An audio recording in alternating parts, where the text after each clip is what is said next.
Juiceboxes dropped on a Friday, and it's a Freestyle Friday, a busy day at the network. Jarrett and I are going to have the weekend Whiparound here, patent pending, trademark coming. And then later on, it'll be Greg Garza for the Friday Free Kick from my friends at Beyond Goals Mentoring, talking about everything that you need to know when you're in and around the game, either as an active participant or someone who's enjoying someone else who's being an active participant, and how to handle all of the things that come across our collective tables when we're enjoying the sport and trying to learn from it and trying to go forward. So Greg Garza coming up later on the network.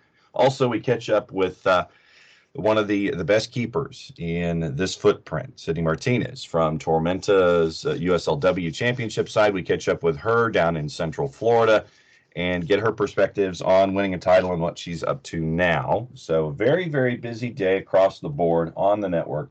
Very, very cool stuff coming all day long. But it is time for Jarrett there, Jon here on a Friday. And, you know, once again, any kind of thoughts that you guys have on a Freestyle Friday, let us know what's on your mind.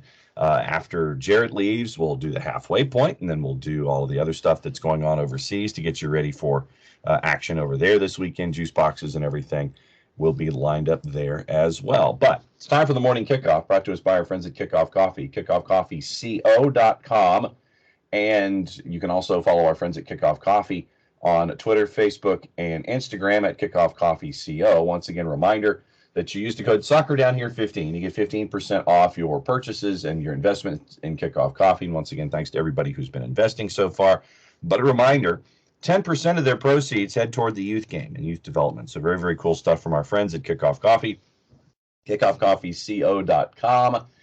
And once again, Soccer Down Here 15, and then 10% rolls over into youth development. So Jarrett there, Jon here. And we figured for the kickoff this morning, it'll be another home match for Atlanta United 2 at the Fraction tomorrow. So Jason and Mike will be in Cincinnati for Atlanta and Cincinnati, and we'll finish our segment talking about that. But Jarrett and I will be at the Fraction talking Atlanta United 2 and the Miami FC. And Jarrett, it's a chance for the Twos to snap back from a very disappointing ending at Montclair in the midweek. It is, and it was very disappointing. There was no two ways about it. You had a lead, and you were up a man with 8 minutes left in that game. The up a man thing is interesting because I don't think it was a red card. I don't think it was a foul personally. That sees Red Bulls sent down to 10 men on dog. So I thought the ref got it incorrect, but Red Bulls didn't really adjust, and Atlanta United 2 takes advantage. You get a goal. Then with 8 minutes left, you give up a goal going the other way, and then you give up one at the death, and you lose. You give up 2 goals to a team down a man with less than 10 minutes left. It's not acceptable. I mean, it's what it is. You can't do that. You've got that opportunity to take 3 points on the road against Baby Bulls, who you've struggled with in the past. You're in the great position to do so, and you just weren't able to get it done. It's just, it's you got to tighten down mentally, and it's an area that I've been impressed with this team a lot in that they've got mental toughness. And it was also Atlanta United 2 throwing away chances. They had a number of chances to finish and to kill that game off, and they continuously just didn't take advantage of them, and Red Bulls did. But now that doesn't matter anymore because midweek's over. You're on short rest. You have to play the Miami FC, who went and they were at home during the midweek and took down Tulsa. They've been impressive. Like, they've been good defensively. Now they're starting to score goals. It's going to be a tough battle, and it's going to be interesting how the Twos line it up. How much do we see of Noah Cobb after he was at the MLS Next Pro All-Star game? How much do we see of some of these guys like an Alan Carlton who's starting to get more minutes and starting to look more comfortable in those situations? Do we see a Johnny Fortune try and grab more of this game? That's the thing that stuck out to me last time we talked to Jack Collison, was getting a Johnny Fortune to grab the moment and to make the big decisions, to be aggressive and not just keep the game moving, but grab the game by the scruff in the midfield. Is he able to do that? Who's healthy, who's not? But whoever you got, it is all hands on deck because you got to bounce back after that. This team's been good about bouncing back from disappointing performances.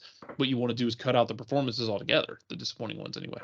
Yes, and so Jarrett and I will be at it 7:30 start on ESPN Plus, 7:36 kick for the visit of the Miami FC. Still waiting for the school in Columbus, Ohio, that has trademarked that particular article to come chasing after them.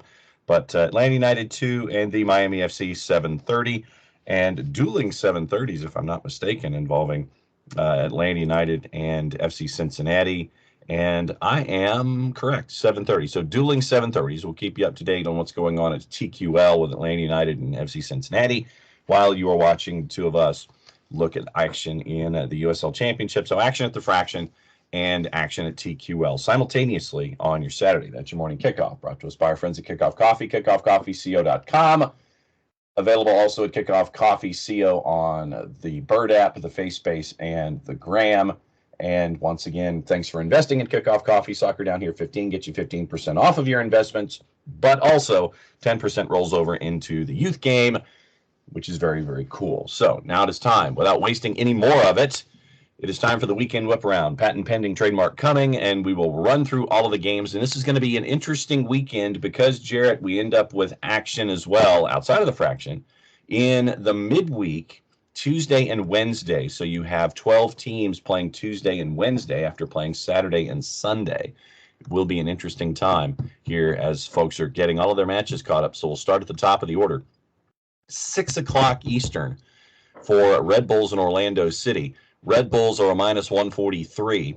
Your draw is a plus 294, courtesy of our friends at Odds Portal. In the composite in Orlando City is a plus 362. Fun facts.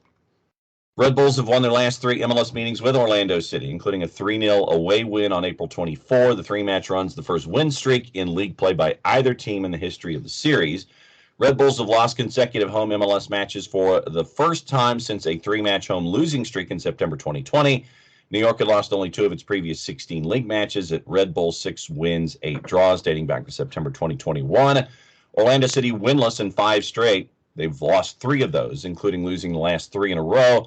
5-match run equals the longest win streak for the Lions since Oscar Pereja took charge ahead of the 2020 season. 5 straight back in September 2021. What say you, Jarrett Smith?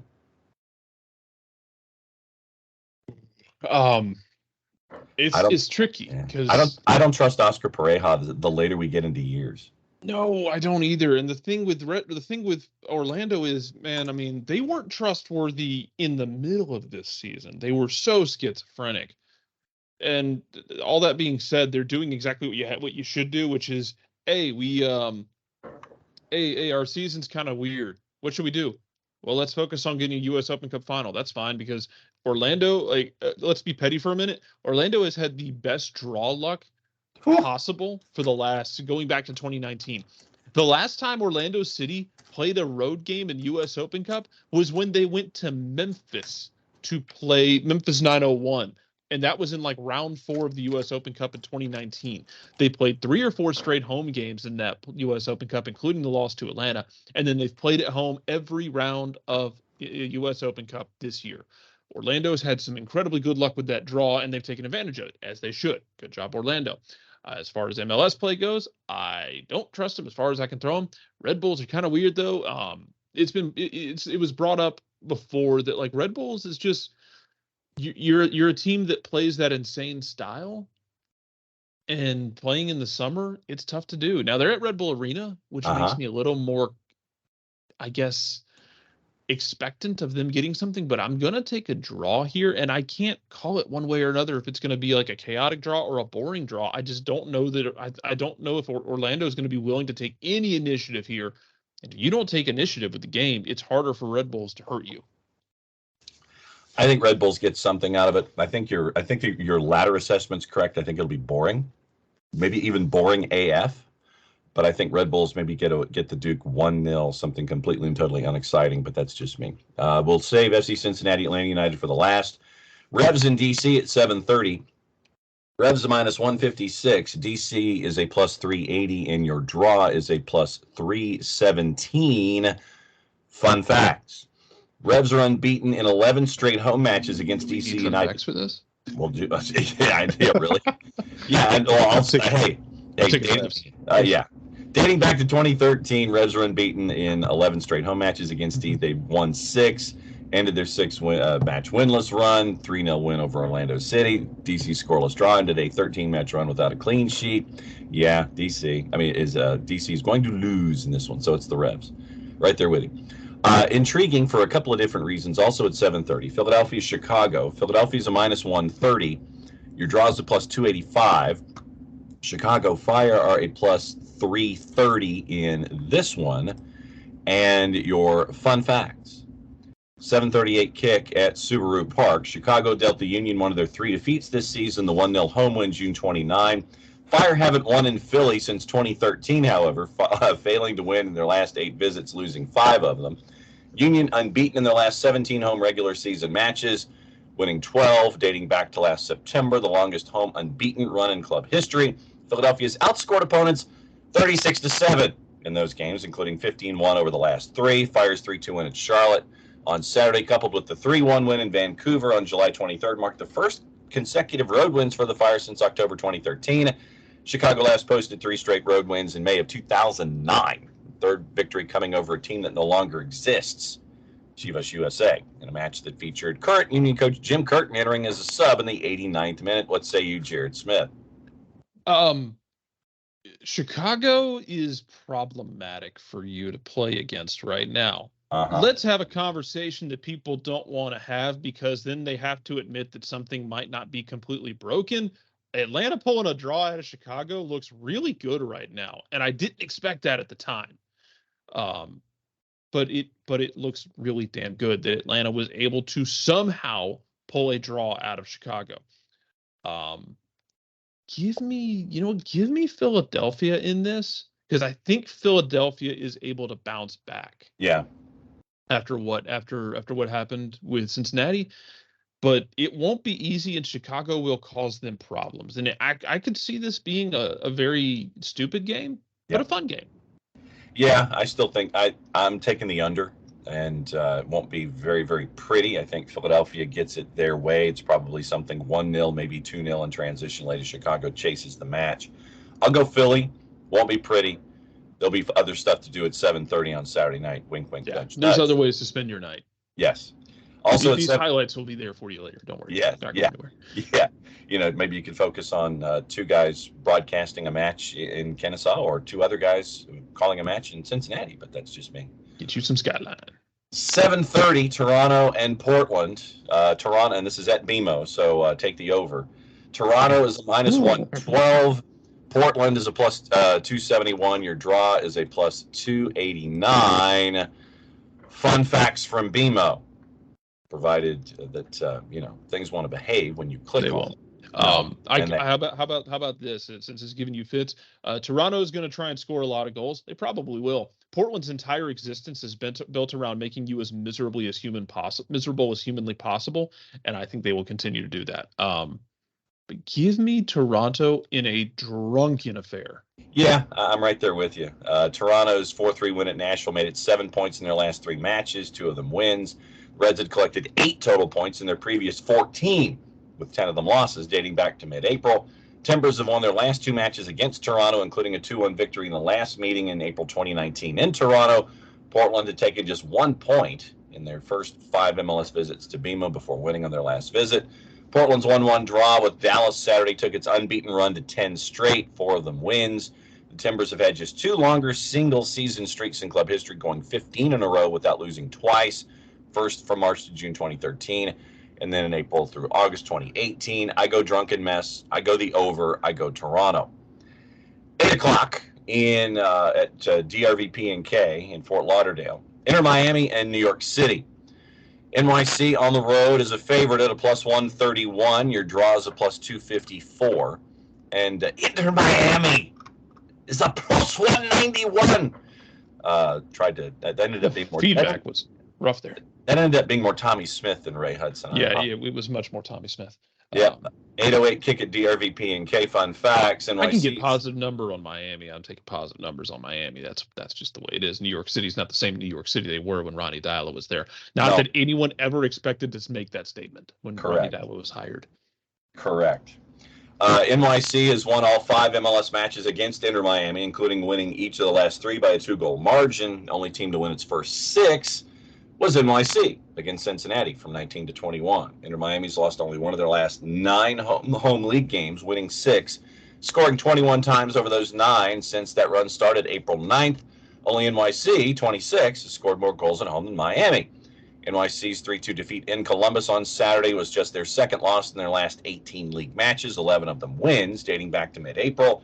NYC's kept clean sheets in 6 of their last away, but allowed 11 total goals in the other 4, conceding multiple times in each. I'll go draw. I think that Sean Johnson will keep NYC in it. As much as we've enjoyed seeing Gonzalo Higuain score, you have to get it past one of the hottest keepers in soccer right now to do that. So I think it will be an entertaining draw with Inter Miami and NYC at DRVP&K. 9 o'clock starts. Austin hosting Sporting. Austin's a minus 196. Sporting's basically a plus 500. I don't even think we need fun facts in this one. No, we don't. Also at 9 just take the Austin. Just go. Also at 9 o'clock, the Prairie Dogs are hosting Columbus Crew in Commerce City. Colorado's a minus 104. Your draw is a plus 268. Columbus is a plus 264 in this one. Fun facts. When you're looking at a 9:08 kick at Commerce City, Dick's Sporting Goods Park, Colorado's won 7 of their last 9 home matches against the Crew. I don't know if this qualifies them for Borg status or not, including playoff victories in 2010 and 11. Overall, Columbus has just 4 wins in 24 all-time MLS visits to Colorado. Colorado followed their 5-4 win over Red Bulls with a 4-3 win against Minnesota Saturday, first time in club history. The Rapids have scored 9 goals in a 2-match span. The 16 combined goals over the 2 matches, only bettered by Dallas and LAG, who scored 17 in a 2-game span during the 98 season. Crew are unbeaten in 5 straight away, winning 3, collecting 11 points. Columbus has gone unbeaten in 6 or more straight road games in a single season only once before, going 9 in a row without a loss from July to October 2004, with the last of those a 1-1 draw at Colorado. Irony. What say you, Jared Smith? You ain't lying. Draw. Yeah. Draw. I don't trust any of you. Yes. As far as I can throw you. Exactly. Draw. Yes. I will go draw. I have less faith in Colorado than I have more faith in Columbus on the road at altitude. No, Colorado hasn't been trustworthy at all this year, and Columbus has been a lot better since they got Cucho in there, and they've reignited their own version of fusion, but it's still not trustworthy. No. Not on the road. Also at 9 o'clock, FC Dallas hosting San Jose, and your Quakes, Jared, are a plus 346 on the road. Your draws a plus 292. FC Dallas, which is the Forrest Gump box of chocolates, is a minus 137 in this one. So, fun facts. When you're looking at FC Dallas, it's at Toyota. San Jose's unbeaten in their last 9 against FC Dallas, winning 4 and drawing the other 5, though 4 of the last 5 have ended in draws. The 9-match run equals the longest by either team in the history of the series. San Jose went 9 straight from August 04 to June 09. FC Dallas has 2 wins, 2 draws, and 2 losses in their last 6. Well, hey, at least they're consistent. Scoring 4 times and conceding 4, continuing their consistency. All 4 wins and losses in that time were by 1-0 scorelines, while both draws finished 1-1. Dallas hasn't scored or conceded more than once in a match since a 2-2 draw with Houston on July 9th. San Jose's 3-3 draw at Austin on Saturday was the 5th straight away match in which the Quakes conceded more than 1 goal. Quakes have allowed at least 2 in 15 of their last 17 away matches dating back to mid-September 2021, allowing 41 goals in those games. What say you, Jared Smith? If anyone ever tells you that the Supporter Shield still matters, just laugh at them at this point. It matters to the fans. Let me rephrase that. Yes. It matters to the fans, and everyone should have fun when you win it. But as a metric to say that it's the most important trophy in the league, it's not anymore. There was a time when that was the case, when the schedules were balanced, that was the case. And you could absolutely make an argument that it was the most important trophy. It should be celebrated, and you should hold it over your rivals and laugh at them if you win it.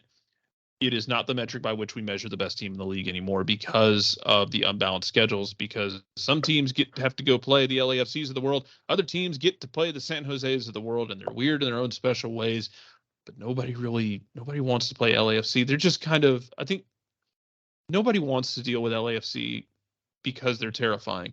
No one wants to deal with a team like San Jose because they're unpredictable. And that's what you're going to get here. You're going to get unpredictability, because I don't really know what the hell's going to happen with Dallas. But I do know that I don't want anything to do at all with San Jose because I can't predict them. That's all I really care about in life, is just I can't predict what they're going to do. I don't know how to deal with them. So, man, I don't know. Like, draw? Yeah, draw. Stupid draw. Yeah. San Jose has never played a normal game all year long. They don't play normal games. 'Tis true. Houston and Montreal's your last 9 o'clock Eastern. Houston is a slight home favorite on the plus side at plus 152. CF Montreal's a plus 166, soon to be Impact, probably, hopefully, and your draw is a plus 250. Houston, to me, is one of the 3 teams that we can eliminate from the playoff race in the West. And I think that only they can be a spoiler going forward. I have no faith in them right now. I've got to go CF Montreal without fun facts. Yeah, Houston's a mess. Houston can try and spoil some stuff, but it's going to be weird. They can't win at home, which has always been their bread and butter right now. They sure as hell ain't win on the road. Yeah, another one you don't overthink it. Just take Montreal, call today. Next. 10 o'clock, LAG hosting Vancouver at Dignity Health Sports Park in Carson, California. LAG is a minus 175 at home. Your draw is a plus 3.25. Vancouver is a plus 442, going down to Los Angeles to take on the Galaxy. Fun facts. And it's because of that number. That's the only reason for Vancouver that I've delved into fun facts. Galaxy won their first 7 home MLS matches against Vancouver, including playoffs, from 11-14. Since 2015, the Galaxy have just 3 wins in 9 home matches against the Whitecaps, 2 draws, 4 losses, winning just once at home against Vancouver since 2019. 2 losses. Galaxy have lost 6 of their last 8, with both wins coming in their only games against Eastern foes in that time. Galaxy have lost 6 straight matches against Western competition, equaling the longest such run in club history, also in 2006 and 2020. Whitecaps scored in the 88th and the 92nd to turn a 1-0 deficit to a 2-1 win against Houston on Friday. Marked the first time Vancouver won a match in which it trailed in the 88th or later, having failed to win any of the previous 166 such games in the club's MLS history, losing 153 of those. What say you, Jared Smith?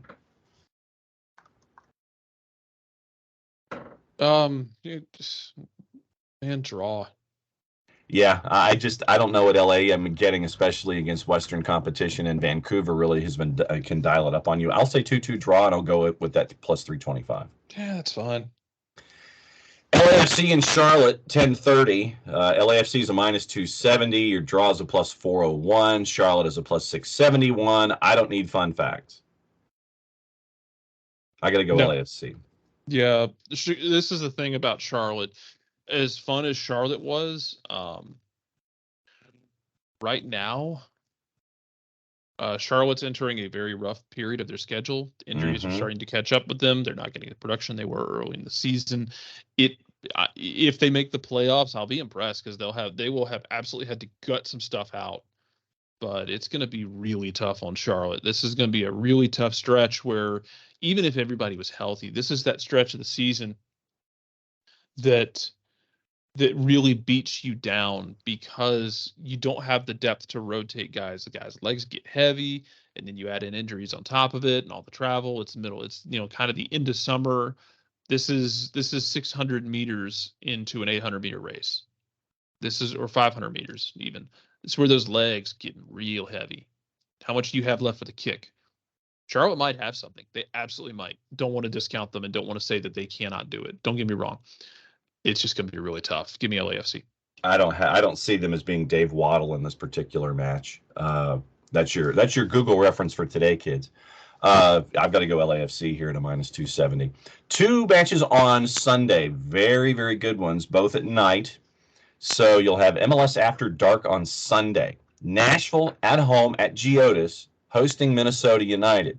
Nashville's a minus 116. Your draw's a plus 268. Minnesota United bordering a plus 300 on the road at Geodis, considering, Jarrett, what you have been maintaining about Nashville is that ever since they moved into Geodis, they have been an entirely different team, especially after one match in particular. And since this is going to be on FS1, it's going to be the Super Hyper Mega pregame show, which means that your kick will be 9:25 Eastern Time on Sunday night. Fun facts.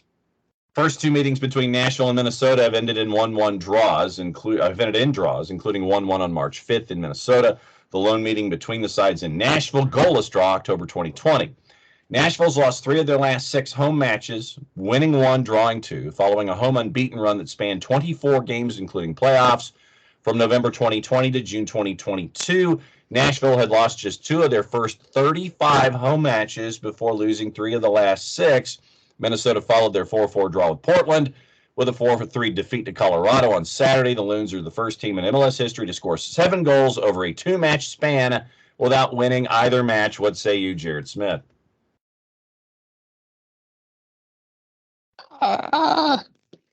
See, none of these are clean cut. None of these are clear cut, and it's just like at some point you just got to make a weird decision to stick to it. Yes. It's at Geodis Park. Mm-hmm. Man, I'm gonna wimp out and take the draw here because again, Nashville doesn't convince me because they've never really taken that next step. Correct. Being what they were a year and a half ago, and Minnesota's still kind of weird too. I mean, so give me the draw here where neither one of them are really convincing. Minnesota's going to find something because Minnesota has kind of figured themselves out a bit. They've gone on a bit of a spirit quest, and they're actually making some good decisions in life right now. But that being said, like neither one of them really convinced me a lot. There's a lot of what Minnesota did when they had that winning streak where you're watching, you're like, hey, they just kind of forgot to play at the 75th minute on, and it got way closer than it should have. I could see that being a thing in this game where Minnesota's able to jump out in front, but then they let Hani Mukhtar loose because Minnesota has a habit of just turning off the switch, unfortunately for them. Yeah. Give me like a 2-2 draw. Yeah, I'm right there with you. Last one on the board, 10 o'clock Eastern, we think. Seattle hosting RSL. Seattle's a minus 119. Your draw's a plus 266, and RSL is a plus 315 here. Last game on the board for the weekend has fun facts, believe it or not. And since this one is local broadcast at Lumen, it's 10:08, so this one might be over by the time the one at FS1 is over, and they start, almost 35 minutes earlier, but that's just me. RSL knocked Sounders out of the playoffs on penalties after a scoreless draw in Seattle last season. That was only RSL's second result in Seattle since the start of the 2013 season, having lost 11 of the previous 12, including playoffs. RSL's only win in Seattle in the last 10 years was a 1-0 victory in 2018. 10 years, man! 10 years! That's your reference for the morning. Sounders have lost 6 of their last 9 MLS matches following a 2-1 defeat at Atlanta on Saturday, winning 3. Seattle's 32 points are tied for the second fewest they've ever had after 24 matches of a season with 2015. Only collected fewer at this stage in 2016 when they had 30. RSL's won only 1 of their last 8, losing 4, following a run of 5 wins and 7. RSL's winless in their last 4 away matches, losing 3, yet to defeat a Western Conference opponent on the road in 2022, drawing and losing 4 each. I don't need these fun facts anymore. I got to go with Seattle. Yeah, here's the thing about Seattle. Seattle struggled. They've lost a lot of one goal games this year. Seattle has shown you in years past that you cannot doubt them. However, as soon as you start thinking Seattle is dead and buried, they will rise from the grains and they will eat your liver. That is just how Seattle operates. Until proven otherwise, expect Seattle to get into the playoffs and take at least someone's head off. Right there with you. I got to go with Seattle in this one. 3 points that they need, and you can go back to the conversation that we had with Nico Moreno to discuss what's going on with Seattle and RSL. Any other thoughts before you go, before I cut a promo? Nothing significant. Same rule as always. Whether you're a fan of the Eastern Conference or the Western Conference, Don't kill yourself looking at the standings as the day goes along, as the week goes along. It will change week to week. Atlanta United is, I think, on 11th spot, the 2 points out of a playoff spot with a game in hand. Everything is so bundled up in the East and West right now. It's basically mental insanity. It's a level of insanity to even try and figure it all out. Just wait to see what happens at the end of the weekend. FC Dallas, just to emphasize Jarrett's point, in the West, FC Dallas is third at 36 points. Vancouver's 11th in 30 points. In the East, that's 9 teams separated by 6 points. In the East, 5 through, we'll go ahead and say 13. 5 through 13 separated by 7 points. So 9 clubs, 7 points. And to Jarrett's point, they're only 2 points out of a playoff spot. If they were to win, they could improve on goal difference and probably go as high as 8th in the standings at, well, actually, they'd be at 31 points, so they would be technically 7th if they were to get a win and everything else below them was to malfunction. So understand it's part of a process. We get 10 matches to go. So deep breath, folks. Enjoy the matches so we can all talk about it on Monday. So now here is said promo for a Lemonize service for odor-free, clean, fresh air. One place you need to go.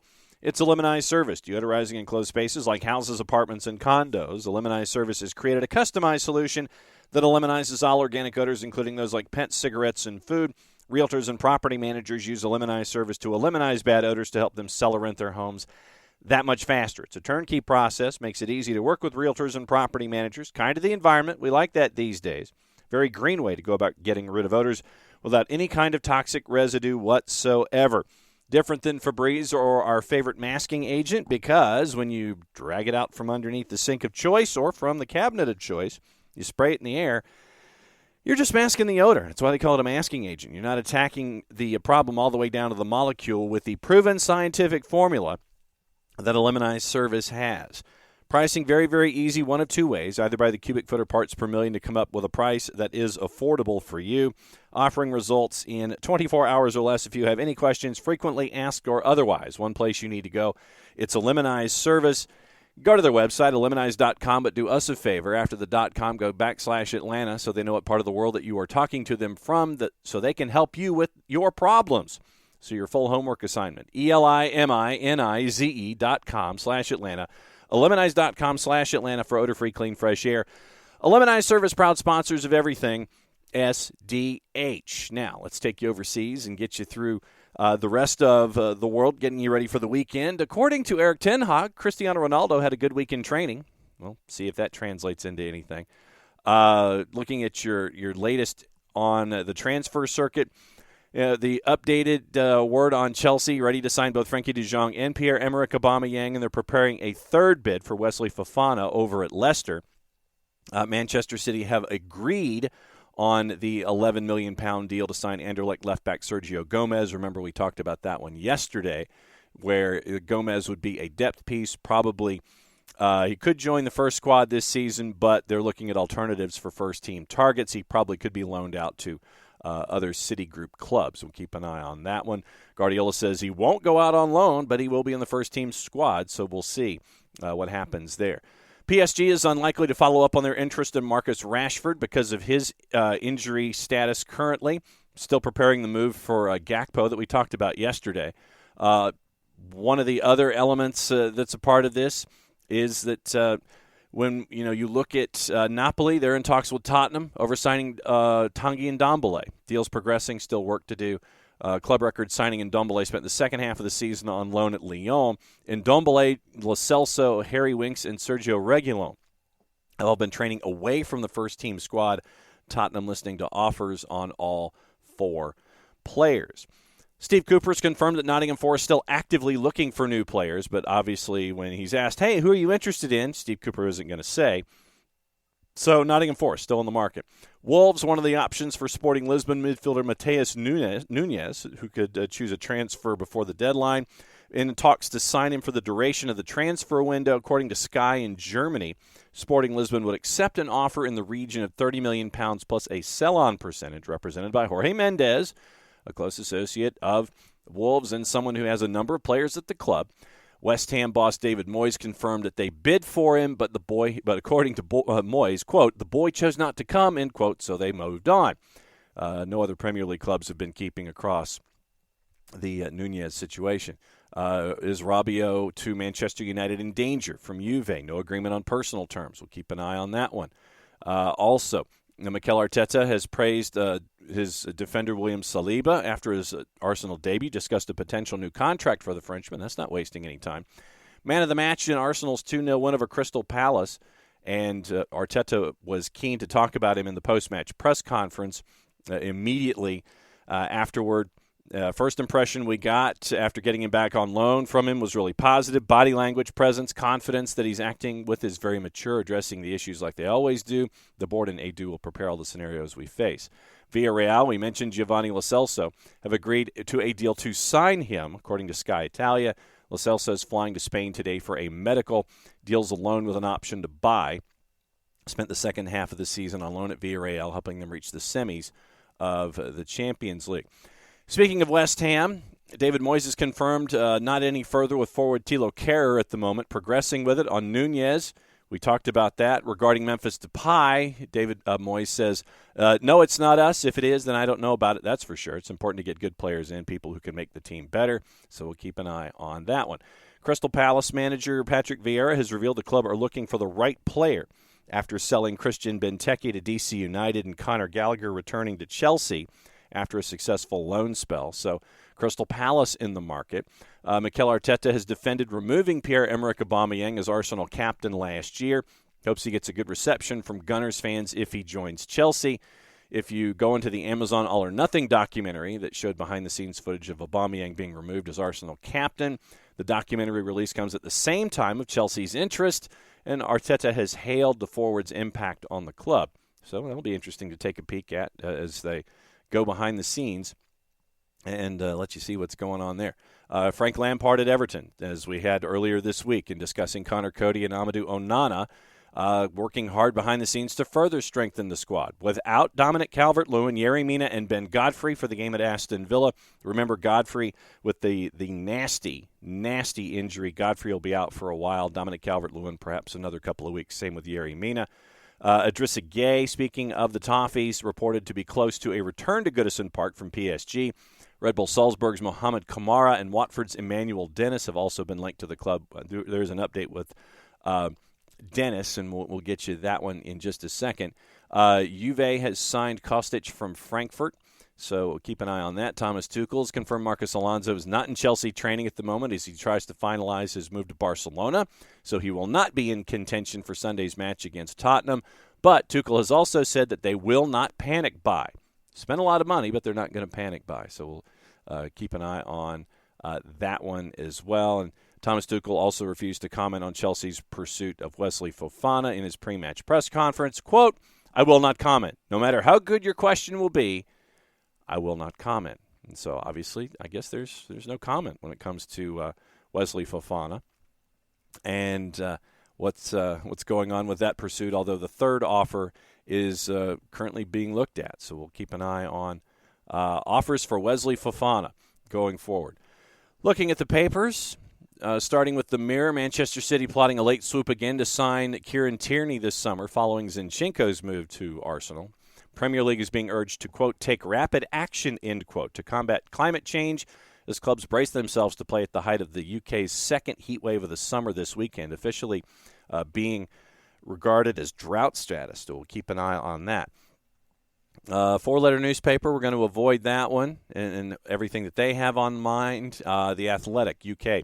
Burnley have moved on from their interest in Rangers forward Fashion Sakala. Remember, we talked about that yesterday, with the Zambian international set to remain part of Gio Van Bronckhorst's squad this season. Crystal Palace defender Nathan Ferguson expected to be out around 8 weeks with a foot injury. Daily Star, Ralph Rangnick has suggested Sasa Kaladzic should reject a move to Manchester United. Well, Rangnick should know. Now, the Times, PSG officials met the agent of Marcus Rashford last week to gauge interest. West Ham embroiled in a row with their landlord over beer prices after fans expressed anger at paying £7.30 for a pint at London Stadium. Chelsea, once again, hopes of signing Fofana received a boost after Brendan Rodgers suggested the center back could leave Leicester this summer, but Barca are determined to keep hold of Pierre-Emerick Aubameyang. Nottingham Forest, and we'll get into Emmanuel Dennis for the fee up to £25 million. Daily Telegraph. Tottenham will trigger their option to sign Christian Romero on a permanent deal this month and a deal worth £46.5 million. Manchester United have agreed on a season-long deal for Ethan Laird to join QPR to be a part of their promotion campaign. Grassroots sports in a tug-of-war over heatwave season delays. Clubs express resistance to moving games despite lawyers warning they may be liable for injuries. So we'll keep an eye on that one. Daily Express, Juan Mata still out on the market looking for his next club after leaving Manchester United, reportedly highly regarded by Leeds. Interesting. We'll keep an eye on that one. There might be some teams in Major League Soccer that could use a guy like Juan Mata. So just saying, just an idea that Jason's put out there a couple times. So, Juan Mata, MLS, maybe. Barca is expected to register new signings, and I think there were 6 that still needed to be registered to play this weekend, the first week of the La Liga season, after raising £85 million by selling 1/4 of Barca Studios to Orpheus Media for that $85 million. Funds are expected to allow them to register signings like Lewandowski and Rafinha, but it's not clear whether or not it will be all of them. Barca waiting to complete the signing of Marcus Alonso as well. Lewandowski was £42.5 million, Rafinha at $55 million, Christensen, Koundé, and Kessie, who all joined the transfer window, waiting to be registered ahead of the opening fixture at home to Rayo Vallecano on Saturday. Ousmane Dembele, Sergio Roberto, still to be registered after agreeing to new contracts, and Barca yet to complete the transfer of Marcus Alonso. Manchester City's Bernardo Silva remains a top target. Orpheus Media, managed by Jean Rohr, and a club statement says that the agreement complements the one signed on July 29 with Socios.com and will help accelerate the growth of the club's digital NFT and Web.3 strategy. The sale was conducted under authorization of the General Assembly of FC Barcelona's last October 23rd. With this investment, and this is from the club, with this investment, the strategic partners in Barca Studios show confidence in the value of the project and the future of digital content in the world of sport. So, new money coming in, but is it going to help? That's the larger question going forward when it comes to activity in Barca's footprint. We'll keep an eye on that one. It's going to be a while. Also on the board, going through some of our favorite sources, we mentioned the Emmanuel Dennis update, and Ben Jacobs over at CBS Sports had had some ideas this morning. And going through his information, where was it? Nottingham Forest closing in on signing a deal for Dennis for £20 million. Final stages, personal terms already agreed. Club Bruges will take 5% of the fee. West Ham and Newcastle also considered Dennis, who scored 10 EPL goals last season. Forest is having an excellent window, because they're spending 9 figures to the left of the decimal place. It has yet to work its way into the win column. So we'll see what happens there. Also, according to Jacobs, the Barcelona deal, Barcelona believes now that activating this 4th lever will allow him to register the signings. Joan Laporta told CBS this wasn't a sale that he wanted, although Barca say it's designed to evolve digital growth and NFT strategy. And, of course, big boss man Rowdy, he's definitely a fan of all of that stuff. So we'll keep an eye on Barca and all of their sales of all of their individual products. Erik ten Hag adds that Marcus Rashford is in their plans. He's going to stay at Manchester United, and that's what we've got from Ben Jacobs. Filling in some of the information from earlier stories, going to our friend Fabrizio Romano, Ten Hag announces that Rashford will not join PSG. Quote, Rashford is really important. You've seen him from the first day. Really happy with him. Definitely don't want to lose him. Rashford is in our plans. He'll stay at Manchester United. The Philip Kostic deal permanent. Contract until June of 2026. Luca Pellegrini is in Frankfurt today in order to join Eintracht on loan. Also from Fabrizio Romano, Alex Collado's agent Mark Sanlehi is currently in Barca's offices to discuss final details of a loan move to Elche, valid until June. Collado asked Xavi to leave on loan 10 days ago, wants to be a starter and now Elche are in on it. Olympique Marseille working on a deal for Issa Kabore from Manchester City. Talks progressing on a loan move. No decision yet whether a buy option will be included or not. According to Romano, Kabore could be Larola's replacement as he's joining Elche as called by La Provence. Also, the other news with Brazilian left-back Caio has just signed a new contract with AS Monaco after positive negotiations in the last 3 weeks. Caio Henrique signs until June of 2027. Gattuso, manager at Valencia, says that he would love to sign Arthur. Of course, I like him, but we can't sign him. Costs are too high. Makes no sense to discuss about it. We can't sign Arthur, he told Gazzetta dello Sport.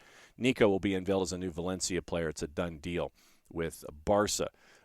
Fikayo Tomori signing a new deal with AC Milan, valid until June of 2027. The plan is proceeding as expected. Not quite here we go status, but a key part of the project for the Italian club.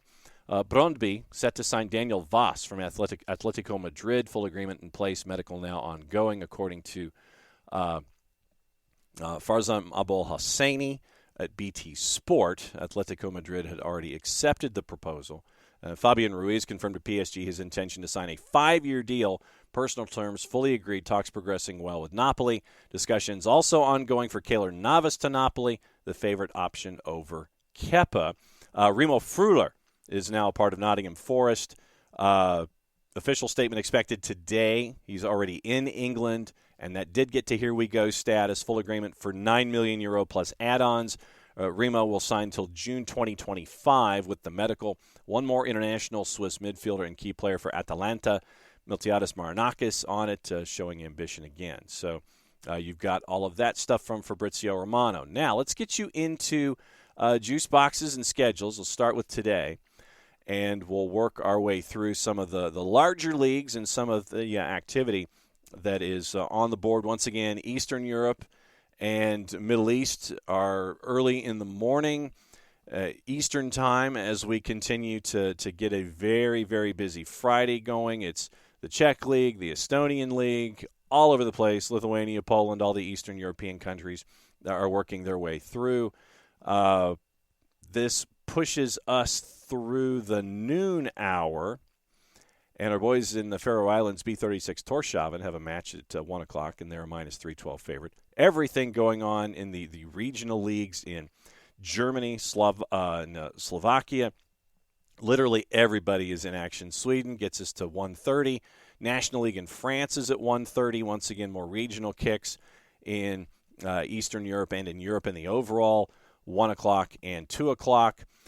Getting us through the Netherlands and World Friendlies all throughout the afternoon. Argentina has action starting at 2:30 in the afternoon. The Bundesliga at 2:30. Freiburg and Dortmund. Freiburg is a plus 206. Your draw is a plus 278. Dortmund is a plus 1.25.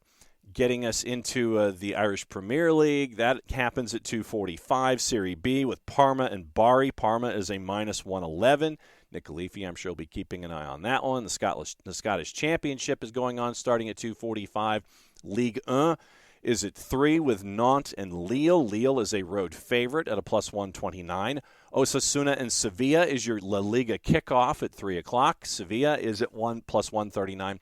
Osasuna at home is a plus 239.